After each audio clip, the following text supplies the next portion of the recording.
Justin Urquhart-Stewart. Hello, Justin. Hello, Kevin. Thanks for joining me. I want to talk about what you might call a business disaster, a commercial, almost commercial suicide by the Bud Light company, or its parent company, Anheuser-Busch, a traditional 165-year-old American brewing company, producer of the most popular beers in the United States, a real symbol of middle America. And for some reason, just over a month ago, they decided to get rid of their traditional image and to hire a trans woman called Dylan Mulvaney as the face of this beer. And traditional beer drinkers boycotted the beer, resisted this woke campaign, and they lost $7 billion off the value of the company. This really does prove, does it not, Justin, that if you go woke, you go broke?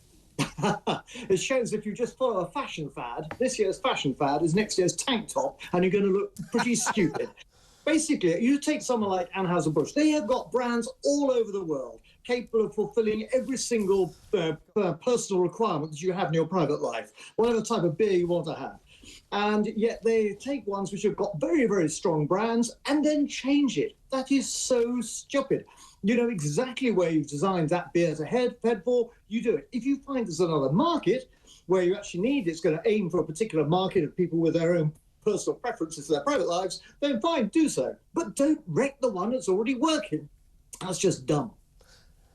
Yeah. So we're just watching, Justin, the Dylan Mulvaney commercial where she actually had some personalised cans of Bud Light made with her picture on it. And so she's saying, oh, well, this is the beer for people like me. They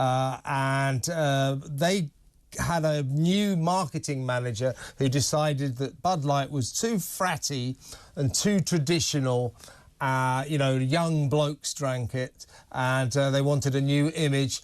The new image, I mean, have you ever seen something like this? A fall from grace so rapid on the back of a major strategic error like this. I mean, you'd expect it maybe to lose some sales, but $7 billion off the value of the company in 2 weeks. I mean, that's catastrophic, isn't it?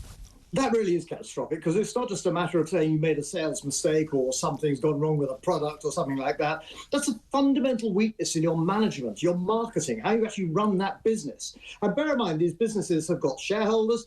Their shareholders are people, well, our pension money, or because in America, American pension money is in there. They expect these things to be run properly and effectively, and not just to react to every single fashion fad that comes along.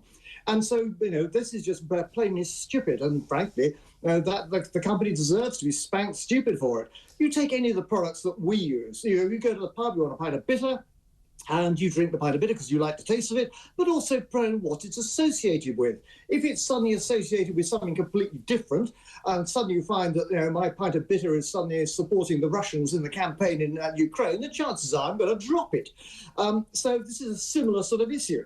So therefore, just go back to basics. When you've got a product, you know exactly who it's aimed for, then you focus on that. If you've come across something different, then you've got to provide something for that. This is just dumb management. And for a company of such breadth and success over the years, and they've got brands suitable for everybody they could have addressed this market with, then, frankly, they're just stupid and they deserve to lose the money. And, frankly, if you don't like the product, well, don't worry, there are lots of other ones. Buy a British one instead. Yeah, indeed. Now, they are backtracking now, desperately trying to regain their traditional market, and they've come up with some sort of advert which no longer features a trans woman.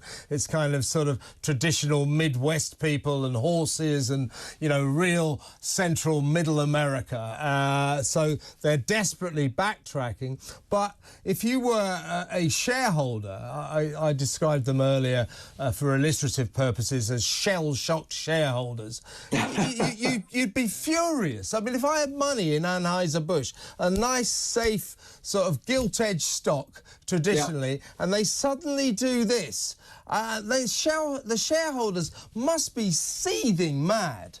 Well, I mean, this just shows that, you know, it is bad management. And if you've got a company of this expert and this experience, then frankly, there are other people to invest in. You just go somewhere else. It's very straightforward. The fact that they immediately adjust and try and repair the thing, well, that doesn't feel... confidence. I think Justin is beginning to get a little caught up there, which is a shame. But essentially, if you're looking at that advert now, you know, look at it. It's very traditional American, you know, American guys drinking beer, horses galloping across the Midwestern plains and on the beaches. You know, it's as far away from Dylan Mulvaney, the trans woman, as you can possibly imagine. I mean, what these people decided, bizarrely, at Anheuser-Busch was that Dylan Mulvaney celebrating 1 year of girl life. She transitioned a year ago. She's celebrating 1 year of what she calls girl life, that's the way to sell Bud Light beer.